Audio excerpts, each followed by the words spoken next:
Auditrices et spectateurs, spectatrices, bonsoir. Merci d'être parmi nous. Aujourd'hui, on a l'honneur d'inviter Sylvie, bonsoir.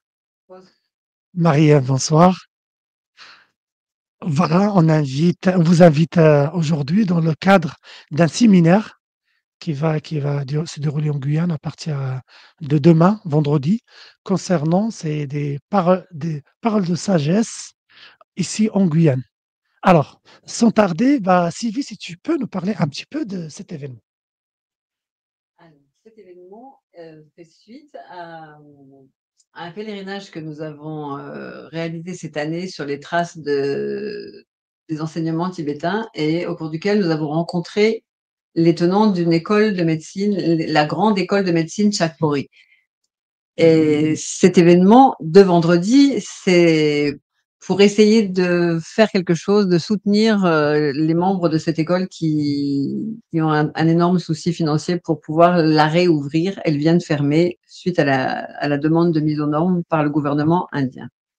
Mais ça, c'est le vendredi seulement. Il se trouve que nous avons la chance en même temps qu'on avait proposé cette soirée, notre enseignant majeur, notre enseignant de sagesse qui vient en Guyane depuis une quinzaine d'années, se trouvera également sur notre territoire à la même période. Donc le vendredi démarre un séminaire de 3 semaines au cours desquels il y aura des enseignements sur Cayenne et sur Saint-Laurent. D'accord. Et c'est-à-dire, est-ce que tout le monde peut assister déjà? Absolument tout le monde peut assister aux enseignements. Les enseignements, on prend ce qu'on est apte à apprendre et Oui. c'est d'une sagesse profonde, mais d'une simplicité et qui va droit au cœur des personnes. On n'en sort pas indemne. On n'en sort pas comme on y est entré. Bien sûr, cet événement, il est porté par une association. Est-ce que tu peux nous parler un petit peu de cette association? Depuis combien de temps? La genèse de cette association et depuis combien de temps il existe ici en Guyane? Alors, il y a plusieurs associations. Pour la soirée de vendredi en soutien à l'école Chakpori, c'est l'association Dorjeling. Il veut dire quoi pour nos... Alors, cette association, elle a été créée pour venir en aide aux réfugiés tibétains de la ville de Darjeeling. La ville de Darjeeling a été nommée par les Anglais, mais à l'origine, c'était Dorjeeling, du nom Dorje, qui signifie, c'est un symbole de droiture dans l'enseignement bouddhiste. Donc, c'est le nom. Donc, on a repris ce nom-là pour aider les réfugiés tibétains à Darjeeling. Donc, qui étaient obligés de quitter le Tibet, ils sont installés au nord de l'Inde. Voilà, c'est ça. Voilà. Dans l'Himalaya. Dans les contreforts de l'Himalaya. D'accord. Et cette association, est-ce qu'elle est nationale ou bien qu'en Guyane Cette association est nationale. Elle a été fondée par Oui. Gay Kartianouzer, de son nom tibétain donné. En français. C'est un Français Oui. qui s'appelle Thierry Baudot. D'accord. Qui a été nommé ainsi par ses enseignants Rinpoche du Tibet. D'accord. Donc, elle a été fondée en 2002 pour venir en aide aux réfugiés. Et donc, c'est cette association qui organise. C'est une association humanitaire à la base. À la base humanitaire. Voilà, pour arriver, porter secours. D'utilité publique. D'accord. Oui. Voilà. Et donc après, c'est-à-dire, ce monsieur c'est-à-dire, il s'est déplacé au niveau de l'Inde pour. Alors lui, il a suivi des enseignements pendant très très longtemps. Il a été habilité par le Dalai Lama et par ses enseignants à lui-même enseigner la sagesse. Oui, la sagesse bouddhiste. Alors, il a été missionné pour universaliser et laïciser la sagesse bouddhiste. D'accord, à travers dans le monde occidental et particulièrement en France, dans le monde francophone. D'accord. Par la suite. Donc ça, c'est une autre association. L'association Dorjeeling, c'est pour venir en aide aux réfugiés tibétains. Et après, il a monté une autre association, donc par son enseignant majeur à lui, Dr Trogawa Rinpoche, qui l'a missionné pour venir en Occident. D'accord. Et donc l'association s'appelle Association Dr Trogawa Rinpoche. Ce docteur-là, il va être présent ici en Guyane ou? Ce docteur-là, oui. Il est parti. Oui. Et sa réincarnation a maintenant 18 ans. Mm-hmm. Et cette association-là subvient à l'enseignement, justement, aux études de sa réincarnation. D'accord. Et le fondateur de l'association française, il va être là en Guyane pendant cette. Alors, c'est le fondateur de l'association qui sera là à partir. Il est arrivé hier. Et donc, sa première sortie publique, ce sera vendredi soir pour le film C'est où le film? Et à quelle heure? Le film, c'est à 19h à l'Accordeur. D'accord. Donc, c'est un film de document d'archives. Oui, Et à la suite de ce film, il sera là avec sa femme, oui. parce que les deux sont Et débat après le film. Présentation. un échange. Un Donc, échange. j'espère que ce sera lui qui fera la soirée et les gens poseront toutes les questions qu'ils veulent poser. Sans parler de tout, c'est-à-dire les détails des documentaires, ce documentaire, film documentaire, c'est autour de quoi?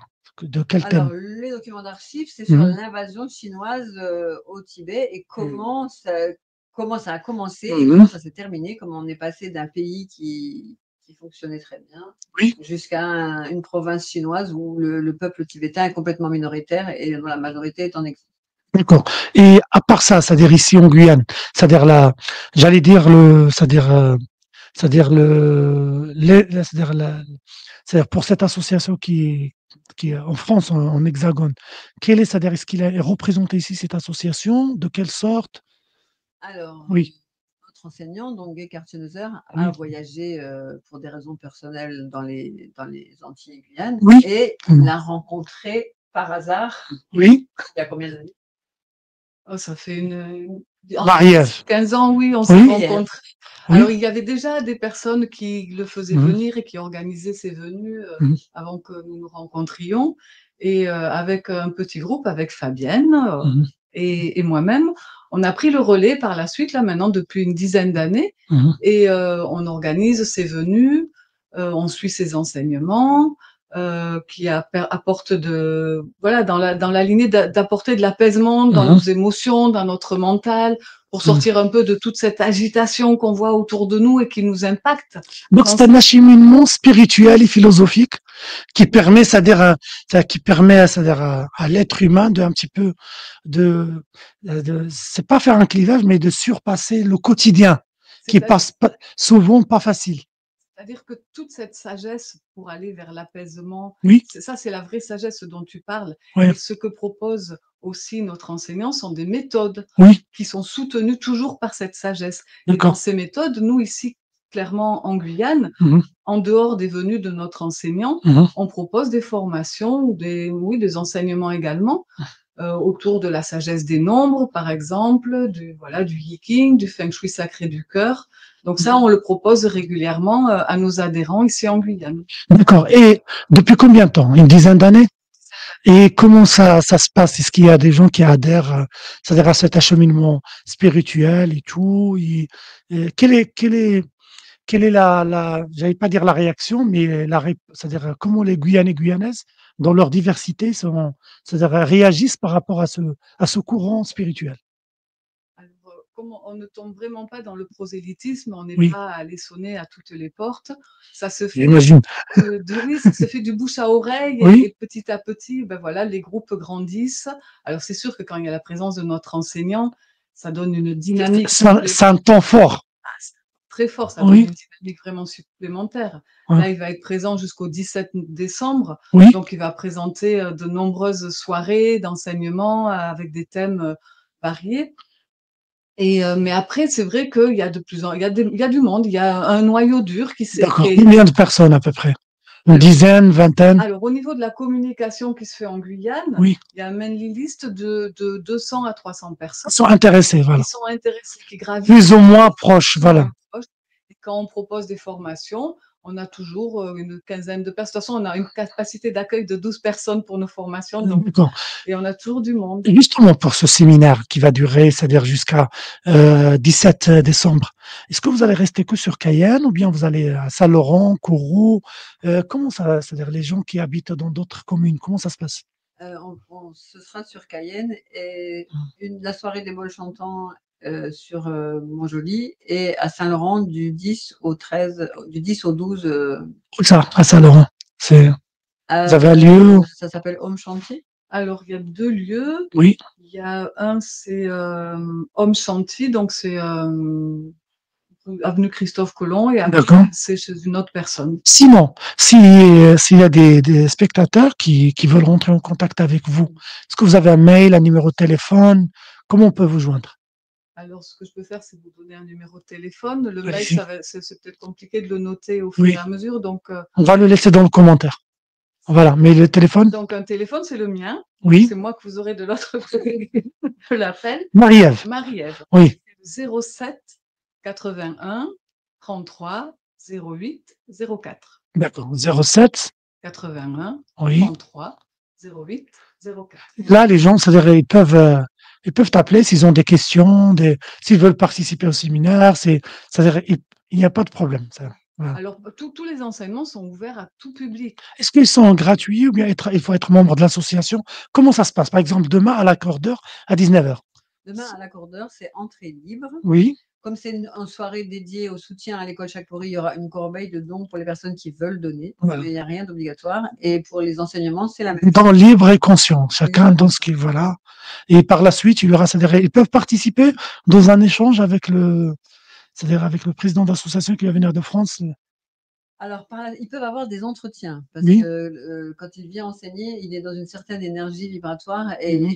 il n'est pas en disposition de parler à tout. C'est pourquoi la soirée du vendredi, là, c'est une soirée d'échange où les gens pourront poser toutes les questions. Mais à part ça, si quelqu'un veut un entretien particulier, c'est possible. Relatif, on va dire. Relatif. Voilà. Et Toujours au même numéro de téléphone. Proclim met à votre disposition toute son expertise pour l'installation de systèmes de climatisation adaptés à vos besoins. Que vous soyez un particulier souhaitant rafraîchir votre intérieur ou une entreprise cherchant à optimiser le confort de vos locaux. Nous utilisons des matériaux de qualité et une installation soignée pour votre satisfaction. Nous vous accompagnons dans la réalisation de votre projet.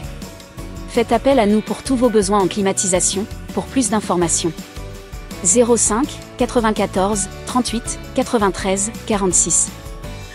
Et j'allais dire, c'est-à-dire par la suite, à partir de samedi, est-ce qu'il y a d'autres enseignements, d'autres conférences? Alors, c'est pas des conférences, donc c'est des enseignements et Oui. ils sont libres et ouverts et il y en a tous les jours. D'accord. Tous les jours de la semaine, sauf le jeudi.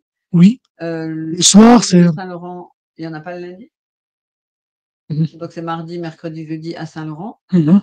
Les week-ends, les 3 week-ends, c'est des Mhm. formations particulières. Mhm. Et la semaine d'après, lundi, et on termine sur une soirée bol chantant. Donc, D'accord. notre enseignant lui-même qui va animer la soirée bol chantant, D'accord. mardi à Rémy. Et si on retourne un petit peu pour parler, c'est-à-dire de personnes qui ont j'allais dire une culture ou bien philosophie bouddhiste ici en Guyane, à part ce séminaire que je pense que vous l'organisez chaque année, tous les 2 ans selon la. Avant le Covid, c'était chaque année, même 2 fois, 3 fois. Mm. Et depuis le Covid, ça a stoppé net. Oui, Il y a on voit beaucoup d'activités. Voilà. Donc, il y a Ouais. eu des YouTube pour soutenir les étudiants. Vous étiez resté en contact à travers Voilà, le. on reste en contact comme ça. Et depuis, la fatigue aussi des voyages, parce que donc il y a les antennes, il y en a en Martinique, en Guadeloupe, en Guyane, à La Réunion et en France. Oui. Donc ça faisait beaucoup d'aller, et il faisait ça 2 fois par an, tous ces lieux, ça faisait beaucoup. Donc maintenant, il a décidé que ce serait une année les Caraïbes et une année La Réunion. D'accord. Et est-ce que, Marie-Ève, c'est-à-dire, à part cette activité qui est associative, c'est un temps fort, où il y a le déplacement, c'est-à-dire le président d'association qui est en France, est-ce qu'il y a d'autres activités que vous faites au cours de l'année? Alors, on propose des activités toutes les semaines. Oui. Donc, c'est une pratique qui s'appelle les 5 syllabes martiales. C'est-à-dire, c'est quoi les 5 syllabes martiales? Alors, c'est quoi les 5 Ah, syllabes martiales? une petite explication, c'est-à-dire généraliste pour moi et pour les téléspectateurs. Très simple. Il faut savoir que quoi qu'il en soit, tous ces enseignements sont très simples et très accessibles, hein. Il n'y a pas de besoin de prérequis pour comprendre quoi que ce soit. Donc, les 5 syllabes martiales, c'est une pratique qui est d'origine Bön. Alors, les Bön, c'est un groupe de personnes qui étaient présents au Tibet avant l'arrivée du bouddhisme, Oui. et qui ont comme grille de lecture et de compréhension les 5 éléments. Mhm. Donc, le bois, Oui. le feu, Oui. la terre, L'eau. l'eau Mhm. et l'air. Et l'air, d'accord. Donc ça, c'est vraiment Mhm. la base une des bases de leur compréhension, et la pratique des 5 syllabes martiales est en lien avec ces éléments, Mhm. avec les 5 lieux énergétiques principaux considérés par cette voie bouddhiste, c'est-à-dire, ils ont que 5. On connaît les 7 chakras, Mhm. mais pour eux, il y a 5 principaux. Et donc, on fait vibrer des sons, des syllabes germes martiales, des sons sacrés. Mhm. Et dans la vibration du son, on associe une lumière et on associe une sagesse. Et tout se fait dans la vibration, parce qu'on fait vibrer l'air, on fait vibrer les cellules en faisant vibrer les syllabes. Et ça C'est une sorte de résonance. Voilà. D'accord. Et c'est une pratique qui est très, très agréable. Et en groupe, Une fois par semaine. Ça, on fait une fois par semaine. Et on peut appeler toujours le même numéro. On peut appeler. Est-ce que, si j'ai bien compris, c'est-à-dire l'origine de ce courant spirituel, il est au Tibet, et maintenant au Tibet c'est difficile d'accéder, donc au nord de l'Inde. Est-ce que vous organisez des pèlerinages? Est-ce que, c'est-à-dire, il y a cette possibilité d'aller vers la source, l'origine de ce... Comment ça se passe? Alors, les deux associations proposent des pèlerinages qui sont souvent groupés. Donc, il y a l'association Dorjeling qui, elle, va être plus axée vers la rencontre avec les filleuls, puisqu'il y a une possibilité de parrainer des enfants tibétains qui sont en exil. Ils sont parrainés, c'est-à-dire en France ou bien au Tibet? Au Inde, oui. Ils habitent à Darjeeling. C'est un parrainage à distance. Ils restent dans leur entourage familial et culturel. Au mieux. D'accord. Pour préserver justement cette culture. C'est D'accord. l'axe recherché. Qu'ils ne soient pas occidentalisés, que ça soit voilà. D'accord. Et donc, il y a des voyages qui sont organisés pour qu'on puisse aller à leur rencontre, Oui. pour qu'on puisse voir aussi. Garder le lien. Voilà. Oui. Et puis, il y a une autre partie, je te laisse en parler, pour l'association Dr Trogawa Rinpoche. Et là, on va sur les traces de notre enseignement. Donc, on va dans des lieux sacrés et on pratique avec les personnes et on organise des cérémonies là-bas aussi. Et on est baigné par tout cet environnement de compassion et d'amour. Et du coup, ça fait quelque chose. Donc, si j'ai bien... Pour le cœur, quand on vient, on est différent. C'est un voyage spirituel. Donc, si j'ai bien compris, il y a deux types de voyages. Soit un voyage humanitaire et social, c'est-à-dire vous allez à la rencontre des filleuls, c'est-à-dire des enfants qui sont parrainés, et soit un voyage qui est spirituel. C'est le même Et voyage.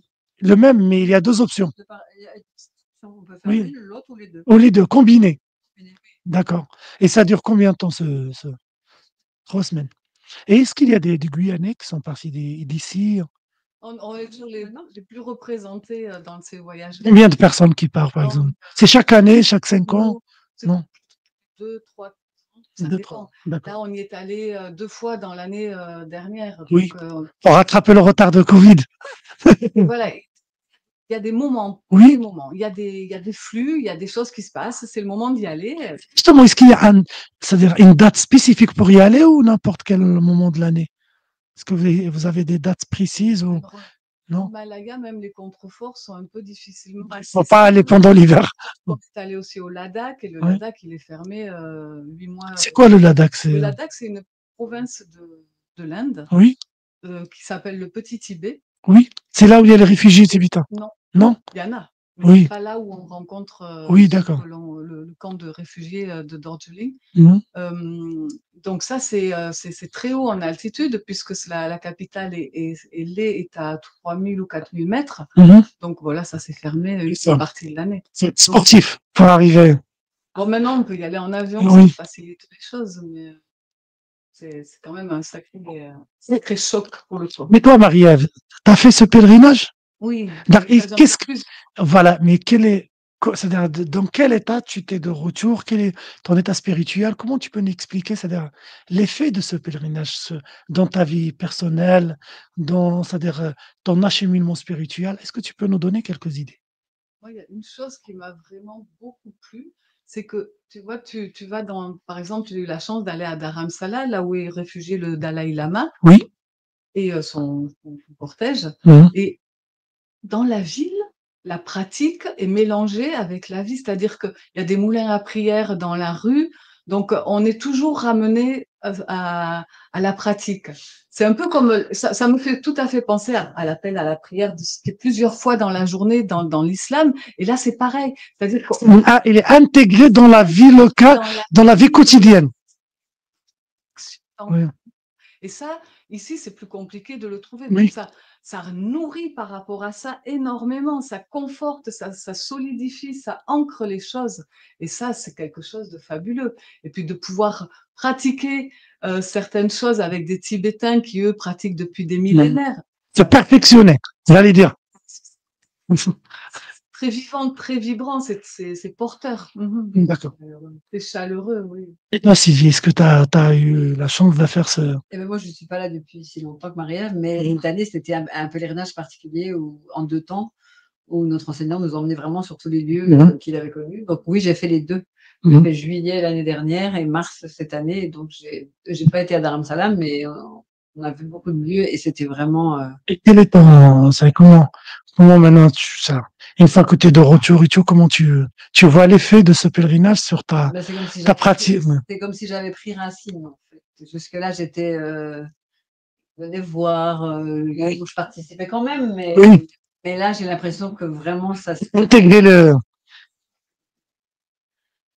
Est-ce que, c'est-à-dire une question, est-ce que surtout pour Sylvie, est-ce que les Guyanais, Guyanaises, comment ils réagissent par rapport, c'est-à-dire une fois qu'ils connaissent qu'il y a une association, il y a un enseignement, c'est-à-dire, j'allais dire, bouddhiste ou bien proche des bouddhistes, comment ils réagissent par rapport à cette présence?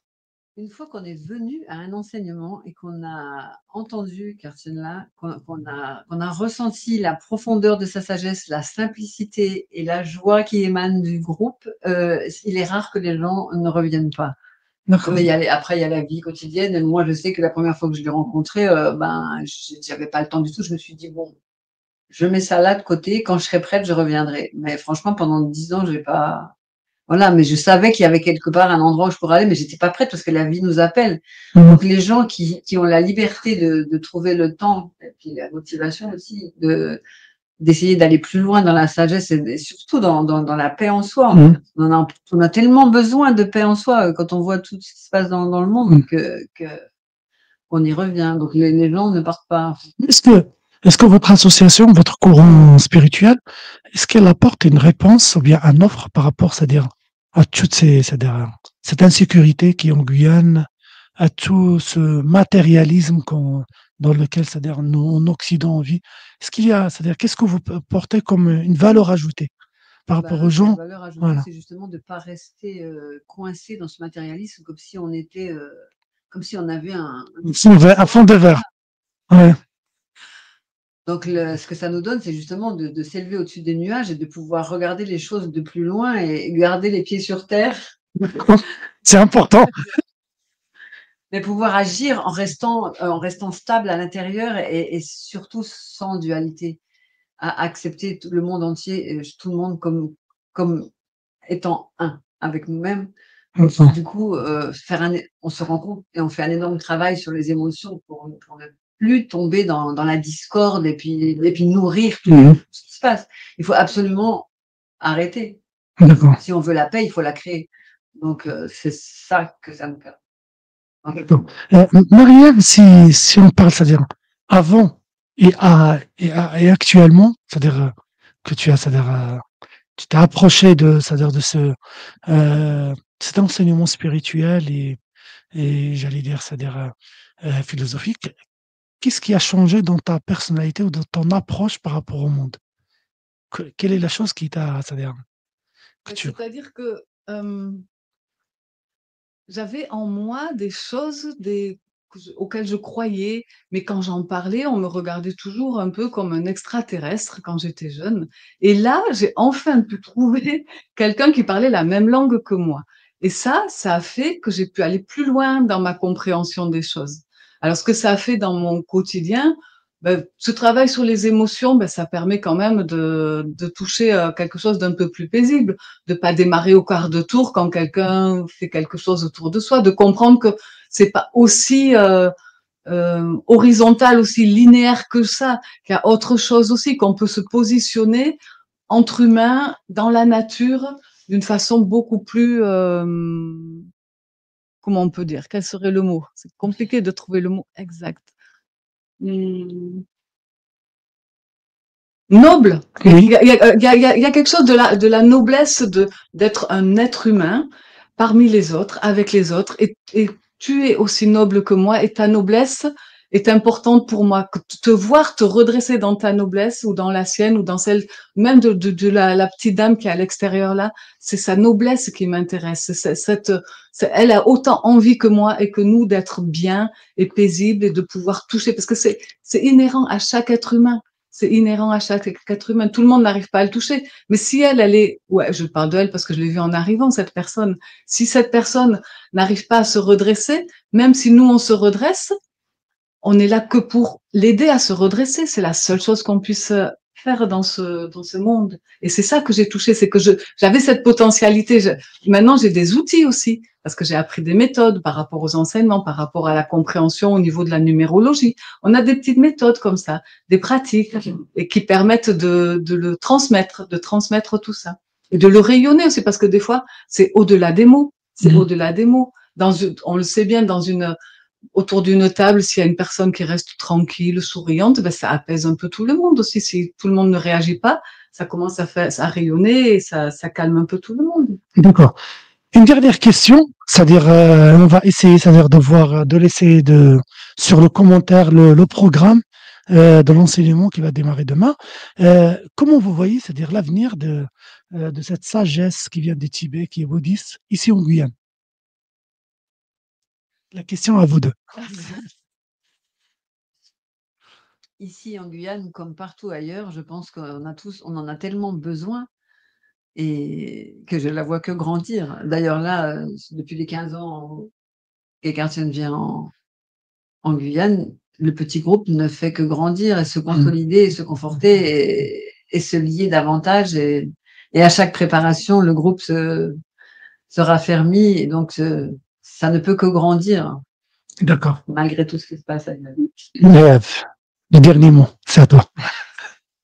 Ben, je trouve ça très très bien que tu nous aies invités parce que voilà, nous on fait notre part pour essayer de grandir et de rayonner. Toi tu fais la tienne et on se rencontre et ça fait longtemps qu'on se connaît et ça se passe bien et c'est ça l'idée, c'est qu'on puisse se parler, se soutenir les uns les autres. Voilà, c'est des paroles qui semblent assez extraordinaires, mais si tous les courants de sagesse, tous les courants spirituels ne parlent que d'amour, de joie et de fraternité, ben allons-y, faisons-le. C'est ça, plongeons, osons.